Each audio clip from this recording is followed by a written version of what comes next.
সহজ করে আপনাদেরকে বুঝাই। যেমন ধরুন, একটা পরিবারের 3 জন সদস্য, স্বামী, স্ত্রী আর সন্তান। তাদের সকালবেলার ব্রেকফাস্টে স্বামীর 3টা রুটি লাগে, স্ত্রীর 2টা লাগে, আর সন্তানের 1টা রুটি লাগে। এখন আমি যদি সমান সমান করে আদল করতে চাই, সবাইকে যদি 3টা করে রুটি দেই, তাহলে স্বামী বেচারার জন্য ঠিক আছে, কিন্তু স্ত্রীর জন্য একটা বেশি হয়ে যায়। আর সন্তানের জন্য কয়টা বেশি হয়?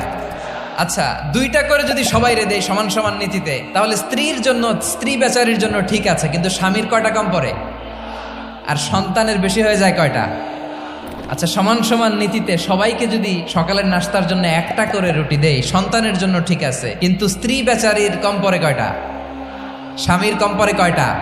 2টা। আর আমি যদি স্বামীকে দেই 3টা, স্ত্রীকে দেই 2টা, আর সন্তানকে দেই 1টা, তাহলে কারো অপচয় হবে না? যেখানে যার যতটুকু দরকার তাকে সেখানে ঠিক ততটুকু দিয়ে দেওয়ার নামই হচ্ছে আদল। আমরা বুঝতে পারলাম আল আদ শব্দের মানে হচ্ছে ইনসাফ বা সুবিচার বা ন্যায় বিচার।